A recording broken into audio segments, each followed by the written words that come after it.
All right, so let's get started. Again, you're going to see this same kind of format. It won't be the same test, but the skill set will be the same. Definitely, there's a lot of people got some of the similar answers wrong. Oh, by the way, we'll talk about the statistics when this is done. But in any case, let's take a look at this. This is a pretty vanilla setup in terms of a voltaic cell. You should recognize that right away because of the distinguishing salt bridge and the two metals, okay? Now, I gave you some hints here. I gave you the ions that were already in solution, okay? Those are some important hints. I didn't tell you there was chromium nitrate, but I said there was chromium plus 2 in there. And there was Mn plus 2 and MnO4. And those are important hints because as we have seen before, just because it's a voltaic cell doesn't mean I'm going to have the exact ion. Okay, there could be an electrode, and remember the word electrode, anode and cathode, are places where oxidation and reduction occurs. They themselves may not undergo oxidation or reduction. We've talked in the Danielle cell that the cathode, which is a metal, can never get reduced. Okay, but sometimes I could add an electrode, like a graphite, or in this case, platinum. Do you see any platinum plus 2s in here? No, so platinum's not oxidizing. Platinum or graphite are great examples of electrodes that they themselves are not going to be part of the reaction, but that's a place where it's a good collector or a place of conductivity. Now I did give you the platinum, okay, half reactions, but because I didn't give you any of these ions coming out, you should tell yourself, okay, platinum's not involved. If you don't know that enough, for platinum to oxidize, it needed to be negative. It needed to be what? Negative 1.20. So platinum by itself. Any case, understand those hints. So the first step, understand this is a voltaic cell. And by the way, I'm asking you to write a reaction for the cell above that would give the maximum E0 of cell. Maximum is above 0, it's positive. All these hints are leading you to a voltaic cell. So now I'm going to look at my first two electrodes. And I see chromium. And chromium, when it oxidizes, remember it's always written as standard reduction potentials, it's going to be positive 0.91. Okay, great. And then, boy, platinum, okay, would have to reduce, but the metal can't reduce, and there's no platinum plus 2 in here, so this is a half reaction I'm not going to use, okay? So it's a half reaction that I'm not loving that color, and it's a half reaction I'm not using, so that one right there is something I should recognize that that's not going to be part of anything. All right, so any case, what's happening here? Well, I see that there's MnO4 negative. Oh, plus protons. Oh, they're in the water. Oh, if they were given 5 electrons, will become Mn plus 2 and 4 water molecules. Oh my gosh, that's incredibly positive. This is screaming to you that this was the reduction half reaction in this cell to give the what? I'm looking for the what?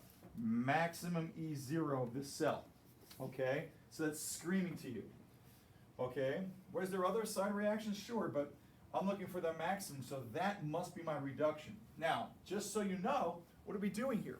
Well, we're going to produce Mn plus 2 in water. So I know that this Mn plus 2 is going to be produced from here, okay?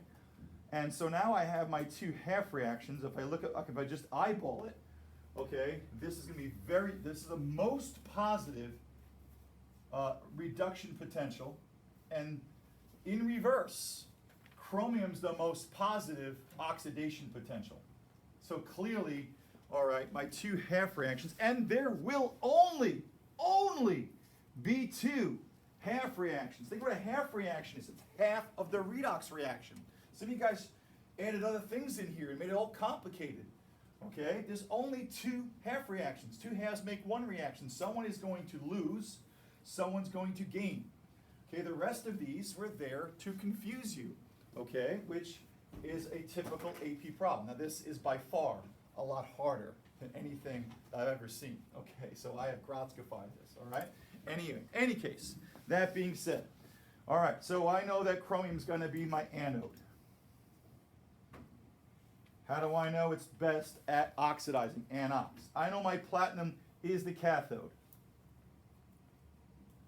Okay, this is not run-of-the-mill what? It's not the run-of-the-mill type of, or vanilla voltaic cell where we have platinum plus 2 here. Okay? What's happening is MnO4, okay, with the H pluses in this half reaction, and 5 electrons that are being pumped always from the anode to the cathode. Those electrons that build up here, okay, is what the MnO4 negative, the permanganate ion, are going to accept. And there's 5 of them. I'll write 5 because I'm tall. Okay, and we know that just by convention, we've gotten together as a group of people and said anodes are always negative. In a what? Voltaic cell. This is the place where electrons are being broadcast from. Chromium is giving, okay, 2 electrons every time. Hello, a little piece of the solid becomes chromium plus 2.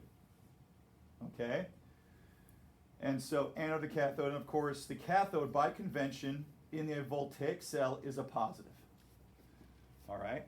And so I look at my first question, label the anode and cathode with their respective charges. So when I was grading this, okay, I gave you a check if I saw the anode at the chromium and the cathode at the platinum. If you had them reversed, that would be an X. Okay, I wouldn't give you because I wouldn't give you 2 X's. It's one to have. If you have these mixed up, it's just one and the same. Okay, now they said with their respective charges. Hey, you have to have the anode negative and the cathode positive, so that's where my other check came from. Okay? Next, draw a wire with the arrows. I did that. Electrons always, no matter what cell, electrolytic or voltaic, anode to cathode. We're producing electrons, and the cathode's a place of reduction. So I already drew that. That's why you'll see a check there. Okay, draw the arrows in the salt bridge. This is where a lot of people did not get this right. Okay, so what's happening at the oxidation half cell? Well, okay, let's write this half reaction. At the anode, anox. Okay, so oxidation. So we're going to have chromium 0, just so we can see that. And again, I'm writing it here so I can see what's going on. I'm trying to do that here. So chromium 0, solid, is going to go to chromium plus 2 and 2 electrons. And all I'm doing is reversing this reaction, flipping it over. And we know chromium 0 is solid, okay? And so what's happening at this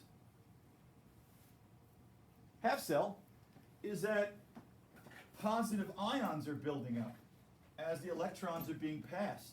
So this is getting positive. So I need the negative ion to come down to maintain electrical neutrality. That's why I have that. And just because I wrote this negative carbonate ion on the right-hand side doesn't mean it's going to go there, okay? And of course, on the other side, what's the other half reaction? Okay, my other half reaction is, okay, as written. It's positive. This is a spontaneous, so I'm writing this as written. Remember, the whole key was writing a voltaic cell with the greatest voltage, okay? So I've got the permanganate ion, MnO4 negative, bless you, okay, plus 8 protons, 8 pluses, 8 H pluses, plus, okay, 5 electrons. And what's it produce? Hey, it makes an Mn, a manganate negative 2, not a manganate, but a manganese plus 2, and 4 water molecules.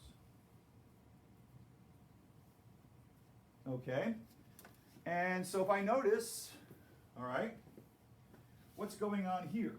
Well, let's look at the charge, okay? We have 8 pluses plus 5 electrons. That's a total of what? If I just look at these two, a plus 8 and a negative 5 is a plus 3 altogether, right? So plus 3 plus a negative 1 is a plus what? 2.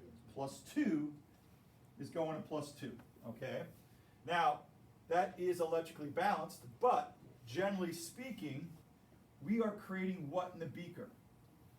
Plus 2s here. We're absorbing the negatives, and we're creating plus 2s. So plus 2s are being produced here, okay? I know that both sides of a half reaction have to be 0, but we are producing a positive 2. We are taking a negative 1, we're taking the H pluses. These 5 electrons are coming from the anode, so they're not really where? In the beaker, correct? So we're producing positive +2 ions. So who's going to come down to balance them off?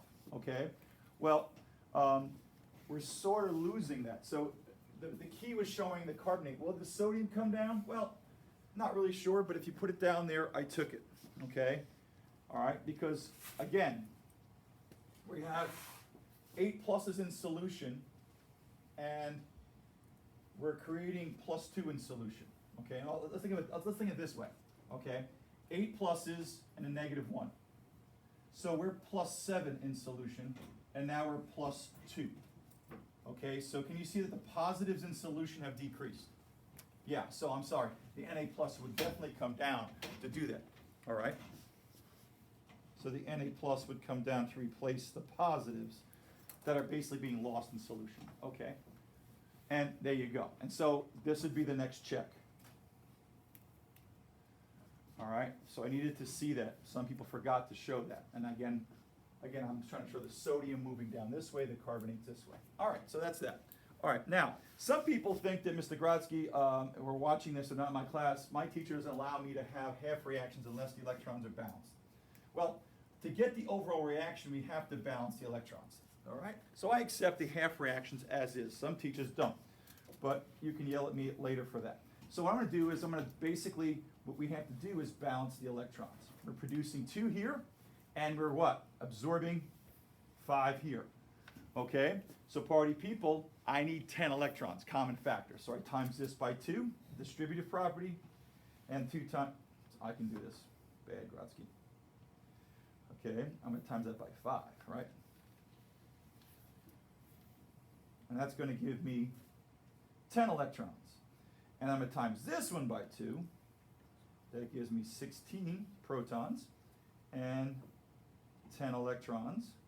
That's a 2 here. And that's going to make this an 8. Okay. Now we're going to understand that we're going to cancel out our electrons. That's the whole point. We should never have electrons in our half reaction. And anything else is there to cancel. There's no water molecules on this side or no protons. So there's nothing else to cancel. So now I have to write this. So you got to check for the right half reactions. I'm accepting them without using the distributive property. Some people would say otherwise. But now to get the right overall, okay, I have to put everything together. 5 chromium zeros plus 2 permanganate ions. That's the MnO4 negative. Don't forget the charges. I know it seems mean, but I'm taking a point away. If you forget, it's H plus, okay? And I'll explain why I need that. I have 5 chromium plus 2s plus 2 Mn plus 2s plus 8 water molecules. Now, it's important that you write the correct charges because if you do this correctly, what do we know both sides are going to have? Same charge, right? Okay, so if you forget a positive, you should be checking. So 5 times 0 is 0, but 2 times this -1 is -2. I've got a -2 for the 2 permanganates. I have 16 H pluses, so that's what? Plus 16 for a total of? Plus 14. I should have plus 14 on the other side. If I don't, I did not do something correct. You should be checking that. I gave you a check for the correct reactants of the overall and a check for the correct what? Products. Okay? So this is 5 times plus 2, that's 10. This is 2 times plus 2 plus 4. And water does not have a charge, right? So that's 14. That's a good check, and people aren't doing that. Make sure that the charges on both sides of your half reaction have the same charge. So you guys got a what? You should have gotten a check if that was correct. If you forgot to put 5 here, you lost something there. You have to add them together, okay? And you had to have the right ions. Okay, so What if you put platinum here? Some people put platinum here incorrectly. So if you put platinum as your half reaction, you would put an X here. I have an X here, and you'd lose that. But if you did what? Write the overall reaction with it, I gave you full credit, because you understood you had to put them together with no electrons. Okay? So there's no double jeopardy. We already found one person that I already owe points to. Now, E0 cell. Well, what did we do here? We took the chromium and flipped this. This one we flipped. So it's going to be, this one is oxidizing. It's written as reduction, so I flipped the sign. Sign is direction. We're going a different direction. So this is positive 0.91. All right, so positive 0.91. Okay, and then the other one, as written, because it is reduction, positive 1.49.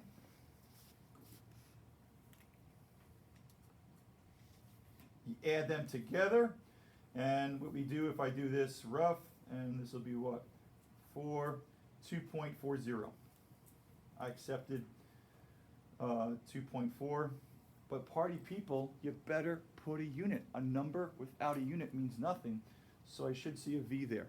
If you left a V there, -1. Okay, how tall are you, Mr. Grodsky? I'm 1. 1 what? 1 Grodsky. I mean, a number without a unit means nothing. Okay, so here we go.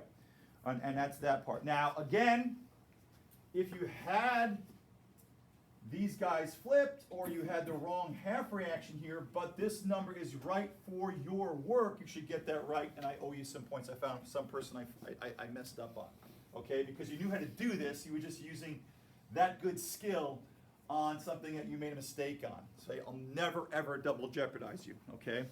All right, now, 8A. In one of the half cells, a cloudy precipitate results due to the ions in the salt bridge. Write the net ion reaction for the precipitation. So there's a precipitate somewhere. Okay, well, I've got carbonate ions coming down to maintain electrical neutrality. Well, that's a -2, that's a +2. And if you needed to look at table F of your reference table for your solubility tables, you'll see that carbonates will make a precipitate with chromium. How does it? Why? Because chromium is not a what? Exception. So you could have looked that up. And so you're making chromium carbonate, all right?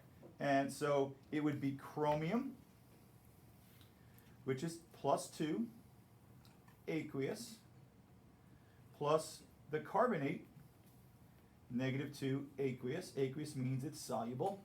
I didn't take off that wasn't there. These guys come together, and what they make is CrCO3.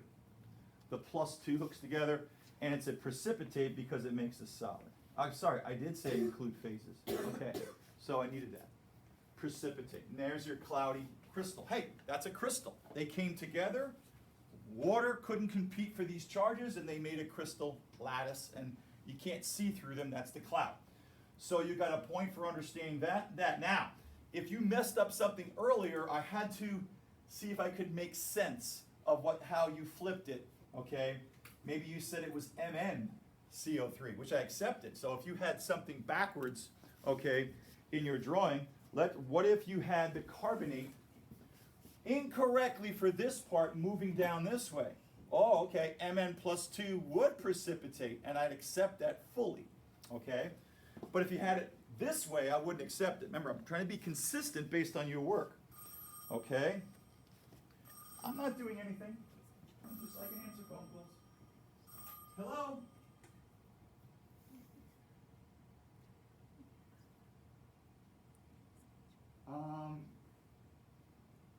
Aiden, yes. Aiden and who? Yeah, okay. 216A. With your laptop. I'm not doing anything. All right, so now this is where people messed up here. 8B. It says, in terms of Coulomb's law. I am screaming to you how I want you to answer this. And so many people said, well, the force of attraction was strong enough so that water couldn't compete. Yeah, that's what's happening, but you're not explaining in terms of Coulomb's law. What is Coulomb's law? Okay, it's the force of positives and negatives, so it's F equals some constant, who cares, times Q1 is usually the size of the positive charge, times Q2, which is the size of the negative charge, over the distance squared. Some people say, hey, they're really close together, so they form close bonds. No, stop. Okay?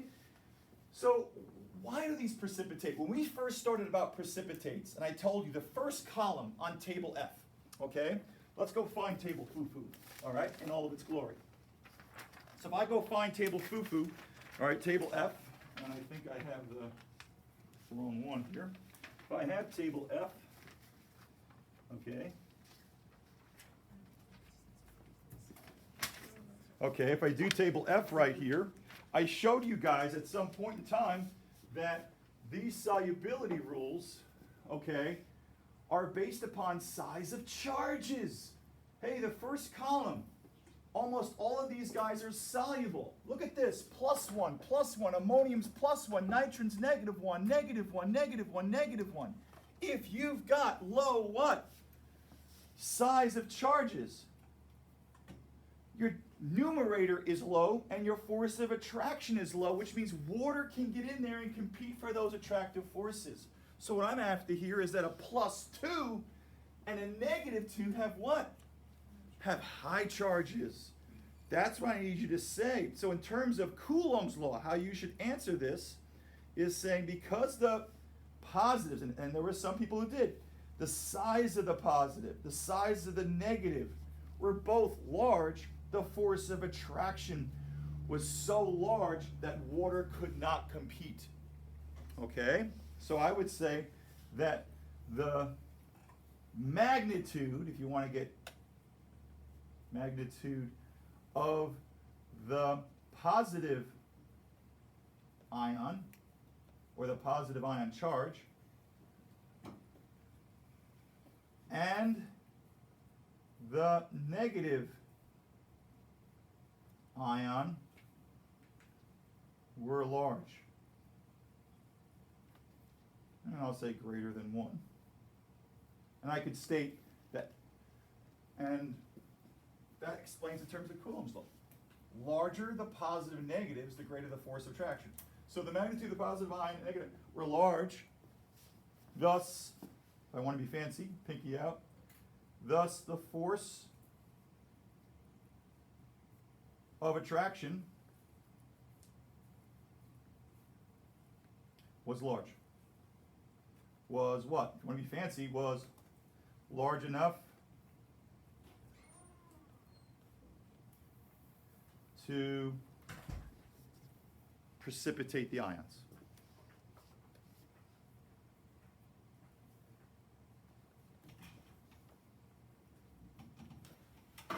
Which is another way of me saying they were large enough so that it prevented water from pulling those ions apart. Okay? Many ways to say that. Yes? Is H plus a group 1 ion? No. Even though H plus or hydrogen is in column 1, it is so because it has one valence electron. When we say group 1 ions, we're talking about the metals, the alkali metals. Okay? It's a good question. All right. So last question. How would this precipitate? Now, it's very difficult if you didn't get the precipitate right. So I tried to look at it. Are you trying to come up with something that makes sense? Most of everyone was very vague here. Okay? Explain how this precipitate will increase, decrease, and have no effect on the cellular voltage. Well, let's think about this. Look at your overall reaction. Look at your overall reaction. Okay, we are taking out chromium +2, right? If we're going to precipitate out and make this into a solid, the free ion that is a product here decreases. And if you take away one of the products, the reaction is going to shift to the right to produce more. So due to the decrease, which was your stress, of the chromium +2, the reaction shifted to the right due to what? Due to Le Chatelier's principle. Say it. Okay, yes. Okay, I can't say it that well either. Okay. My French is awful. Okay, but I like the fries. All right, now, and the toast. But the point is, say it. By decreasing the product, the reaction shifted to the right due to Le Chatelier's principle, which made the forward reaction more spontaneous, which increased the voltage. That's the best way. So shifting left or right. Some of you guys said it shifted to the right and the voltage increased. Why? You can't be vague. It shifted to the right because we stressed this reaction by taking away, we decreased this ion. And if you're really being good, it wants to work toward equilibrium. Angela, good job by saying that. So it shift to the right. I would take that, okay? I just graded them, so they're fresh in my mind, okay? All right, so all of which, I'm not going to write that because I think you get that. So I would have said an increase, okay, because, and I would say it was a decrease in the concentration of the chromium plus 2, which caused a what? It's caused a shift to the right due to, due to Le Chatelier's principle. Okay, I looks like I lost connection with my, all right.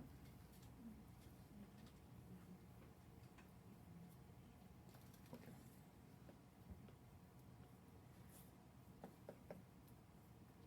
Okay, what happened here? Okay. So due to Le Chatelier's principle.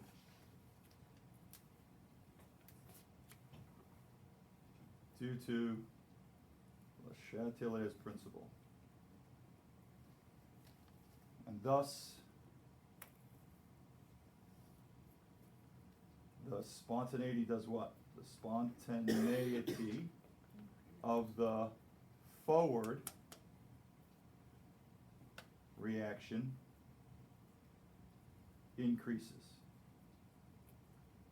which equals a greater positive volts. Okay, don't just say it shifts to the right. Okay? Bring up Le Chatelier. The shifting is Le Chatelier. I allowed it if you didn't say it. Okay?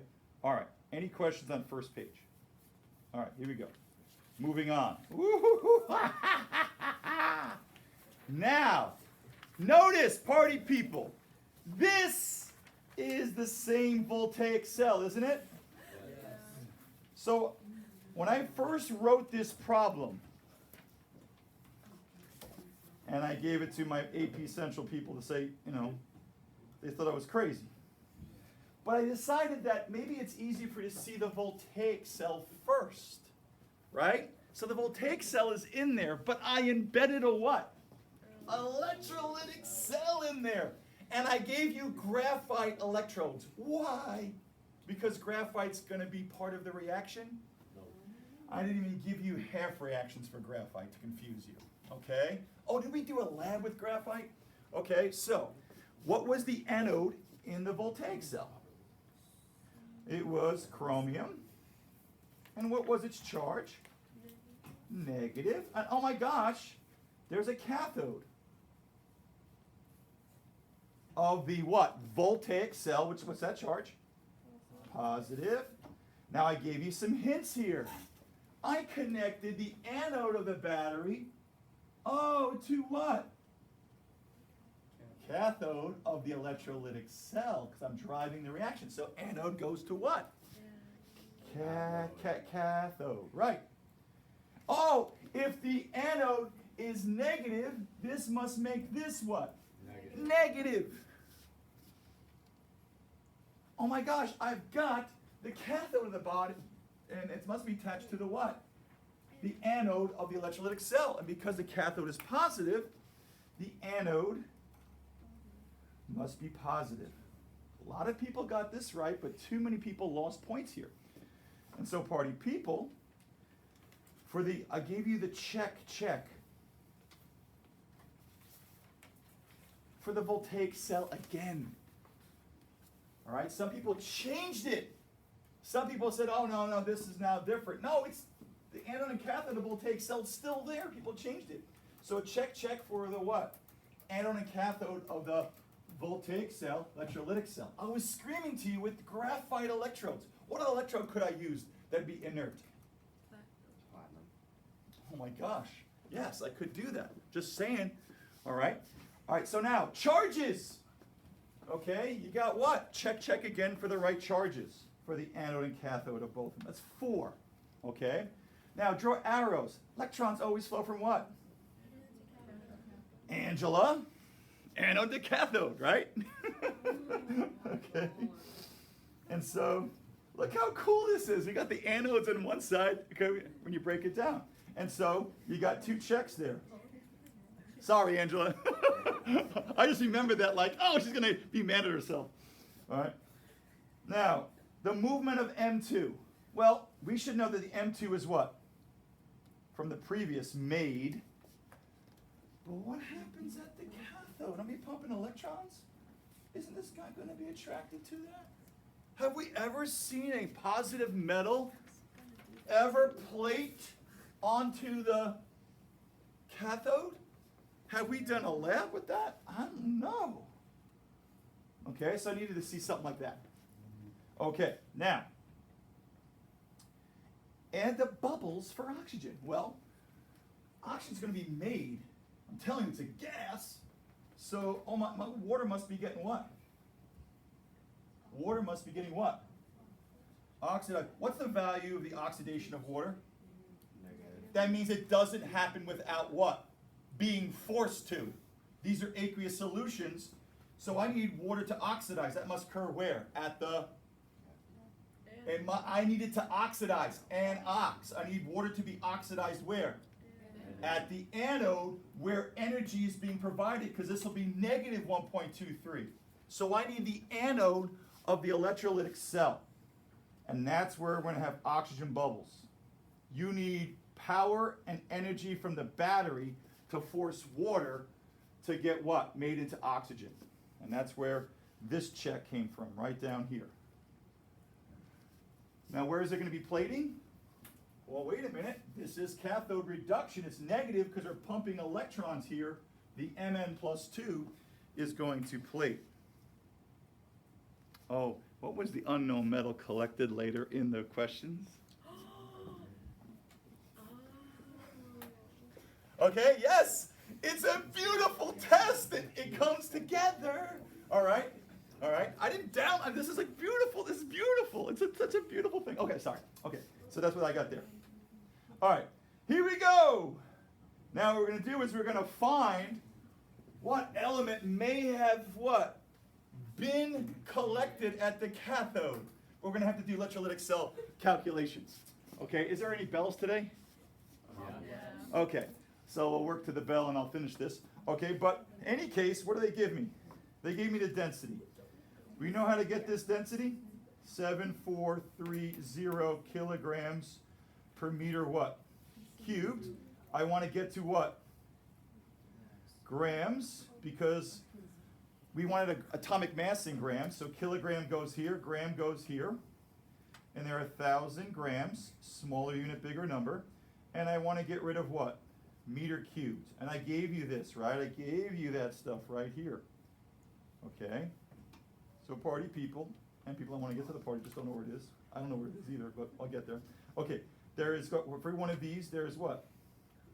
1 times 10 to the 6 cubic centimeters. So when I calculate for my new density, now you say, why did I have to convert here? Okay, and I guess I kind of jumped the gun here a little bit. We know we're trying to get the mass. We're trying to identify the elements. So the goal of this problem right here, and I should have stated that first, is to find the atomic mass. I need the mass per 1 mole. And I know that because on our reference tables, okay, specifically on our periodic table, there's atomic masses, okay? And so the atomic masses of elements are given to us on our periodic table, and we can use those as identifying values, okay? So these numbers given to us on our periodic table tell us the grams per 1 mole. But I need to be in grams. I need to be in grams. So I'm trying to solve for grams. What did they give me? Well, they gave me the lattice constant. We should all know the lattice constant is a what? Is a dimension here. I can do this. Is it one side of this cube? So understanding that they gave me the lattice constant, and if I have the dimension of one side, the cube, I have the dimensions of the other. Length times width times height, that's going to give me my volume. And if they give me the density, I can solve for the mass. So as I keep telling you in these multiple step problems, think what you have to do last. We have to solve for the mass of a mole of atoms, but I got to get to the mass. I can get the volume from the lattice constant, and I can get my density, but I have to be in units of grams per centimeter cubed, okay? And as I'll see, it's much, much easier in that conversion. Okay, so in any case, I take my lattice constant, which is 290.69, and by the way, we just got the density. I just converted into grams per centimeters cubed by taking out meters cubed and kilograms, right? And I should cancel them. Use your units. I'm seeing people do this, and I'm happy when I see it. But I'm also seeing some people still trying to do these as separate problems. The units left standing are grams over centimeter cubed. Okay, now, so I've got this right here. Now, let's go find the volume. But I'm in picometers. If I do this length times width times height of picometers, I get picometers cubed, and that's a really tough conversion into centimeters cubed, all right? So I'm going to convert my picometers into centimeters first, and I gave you the conversion, okay? Every 1 meter right here, there's 10 to the 12 picometers. So my picometers go bye-bye. And if I don't want to combine this, okay, I can just kind of also know that for every 1 meter, there are 100 centimeters. So when I put this into my calculator, and it looks something like this, okay, 290, oh, I can see where I made a mistake already. Didn't feel right when I did it. So 290.69, okay, I'm going to divide by second function e to the 12. See, some people were off, okay, by like 3 values. So this is what I do here. So 290.69 divide by e to the 12. That means party people 1 times 10 to the 12. Okay? And if I want to, I can hit enter. And I'm going to times that by 100. Okay, what do I get? And I 2.6, what's that value? Oh, 2.9. Zero. Yeah, I got a little loss of some pixels in that one. So I get 2.90 times 10 to the exponent -8. And what's my unit standing?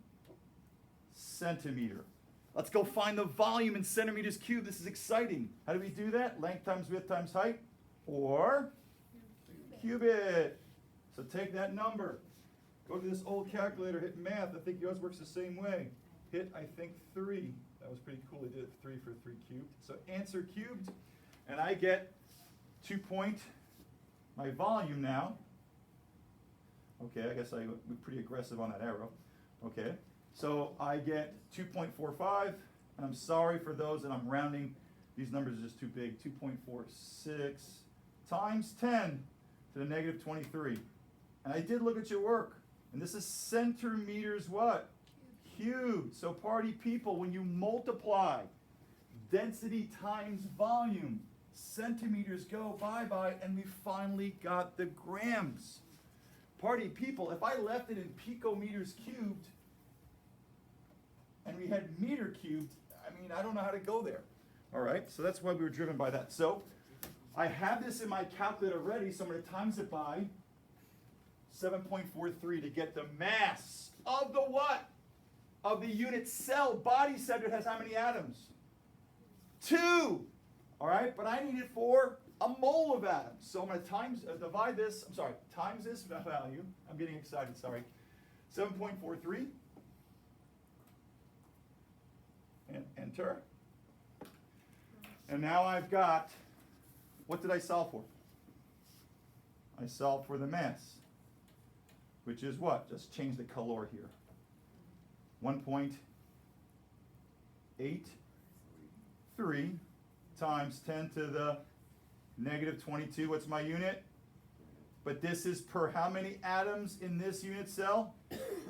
2. So I'm going to do what? I could times it by half Avogadro's number, but I'm going to divide by 2 to get it per 1. So divide by 2. That gives me the mass per one atom. And then I'm going to times this by the actual number of mole of atoms. Right? So times this by 6.02. Second function, EE23. Right? And then I hit enter. And I get 54.93. Is that close or did I mess up? No. All right, 54. 54.93, and that's grams per mole, party people. All right, so we look at our reference table, 54.93. I don't know if you can see this, but as I fall into this table, I got 54.936, so I tried to make it as close as I could. So 54.94 Mn is the answer, and oh my gosh, it's the Mn plus 2 that became Mn0. Okay, so I know I did this in my calculator. I really wanted to see your work, how you got from, some people never got to this number, put Mn, and the math didn't go to Mn. I don't know if people figured out my little cuteness by the Mn or they talked to each other, but I saw people have things that made no sense, and all of a sudden it was Mn, and I couldn't give you full credit. I got to see this number that you got. I got to follow your math. I didn't write it, but I'm showing you some on the calculator, right? And I know you could do this on the calculator too, but when you're doing a problem for me, I want to follow your math so I can give you what? Partial credit. So if I don't see this number, and you stop here, I can't follow you how you got to Mn. This is 4 checks. A lot of people did this really well. I was really proud of the group that did that. Okay, but if you didn't, learn from it. Okay, 14. The average current. How many grams of, oh my gosh, that metal, Mn, should have been made? So this is the electrolytic cell calculation. And I gave you a vanilla one. I said, how many grams? So, take my 40 minutes. Let's convert to what? Seconds, because amperage is in seconds, right? 1 minute is 60 seconds. Okay, and booyah. Okay, I get rid of total, I got total seconds. I'm going to use amperage. Now I'm going to get rid of second, and amperage is coulombs per second, and there's 2 of them. So there's my amperage right here, and I'm using it to convert my time into total charge due to electrons flowing, because it's about the electrons that create the what? The metal. They have to be pumped to the cathode. All right, moving on. Now I need Faraday's constant to get my total charge due to the electrons, all those negatives, into how many electrons? How many electrons do make this charge? So I put 96,500 coulombs over and 1 mole of electrons above it. These guys can be written any way possible, but I'm using my what? My units. My units are helping me here. And so now I got the total amount of electrons responsible for producing, okay, a certain amount of metal. But now I'm going to convert the moles of electrons to what? Actual moles of atoms made. There's a ratio, and this is where people went astray. I know. I've been saying, go to the half reaction. People went to the wrong half reaction. The half reaction that occurred at the cathode, my friends, was what? Mn plus 2 was doing what? Grabbing electrons from the cathode. It wasn't written for you. So it was Mn plus 2 grabbing 2 electrons to become what? Mn0. I know that wasn't given to you. It wasn't part of the overall reaction. Okay? So that's the part that part was tricky. So I get rid of what? For every 2 electrons, that's so I can cancel out my electrons, there was 1 Mn made. Not done. Because this is now going to solve for moles of those atoms. I want grams, so I use the what? Chemical equivalent. A mole of every atom is its atomic mass. So I'm going to get rid of mole. And 1 mole, look at that, gives me some number of grams, and this would be 50. I'll do 54.9. Okay, put this in your calculator of fun. Okay, and all I'm going to do here is go 40 times 60 times 2 divide by 96,500 times 1 divide by 2 times 54.9, and as gets 1.37 grams of magnesium. Manganese, sorry. Keep messing that up. All right?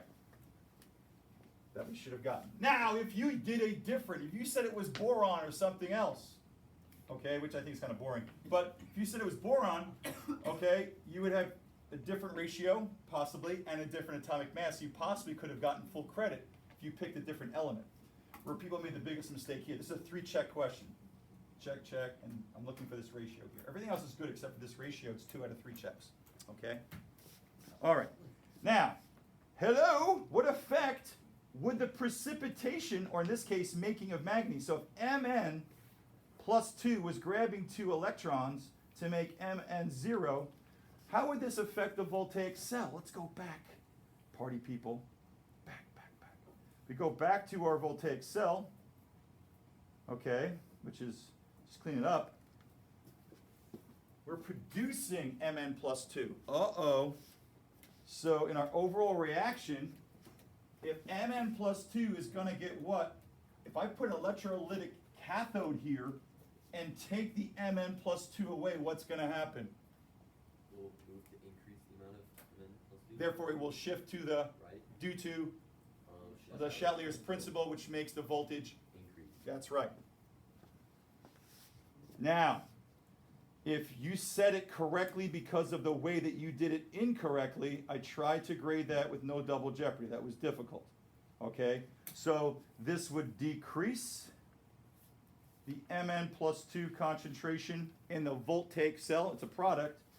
Therefore, there was a shift to the right due to Le Chatelier's principle, which led to being more spontaneous in the forward or an increase in voltage. Many ways to say that. I would like you to add due to Le Chatelier's principle anytime you have a shift like that. You could have said that, hey, Mn plus 2 is a product of the overall voltaic cell. So eliminating it means the reaction will work toward equilibrium and spontaneously would go forward due to Le Chatelier's principle, all of the above. There's many ways to skin a cat there, okay? So it would definitely increase the voltage. So I'm looking for a check for the increase and then an answer. All right. Yeah, this one's kind of a boring question too, all right? Now, I've got scandalous scandium. Party people, where is in the periodic table? I didn't give you a list of what? Of atomic radii, but scandalous is off to the left. It's a metal or a non-metal? Metal. Big radii are always to the left and down. Metals are big. Okay, boron. It's on the staircase, so it's a metalloid, but being closer to up to the right, it would be what? Much smaller.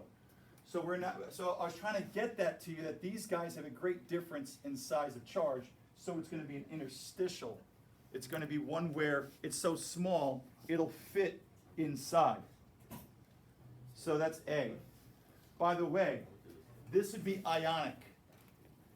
This would be covalent bonds sticking together. This would be a molecular compound. This would be a substitutional if they were the same size. Almost everyone got A except for, just kidding. I think everyone got A. Now, this is called an interstitial. There's no spelling, so if you got close, okay, good for me. I can't, even I can't spell it, okay? And that's not a big deal because I'm a poor speller to begin with. Interstitial. Okay? How would the properties of the alloy differ? One thing I can accept is that it would expand the volume. If it's interstitial, doesn't this fit inside the crystal that already exists? Yes. If it didn't, it would destabilize the crystal. So I accepted it would be more dense. Okay. Why more dense? Aren't you adding atoms in the same space? So more dense, you could say it's harder, okay? Or stronger. We talked about what? Steel, right? Explain why it's these three. Because you're putting an atom in the free space of the crystal, and it's going to provide, okay, less mobility. It's going to make it harder. You're going to stuff more atoms in the same space, more dense.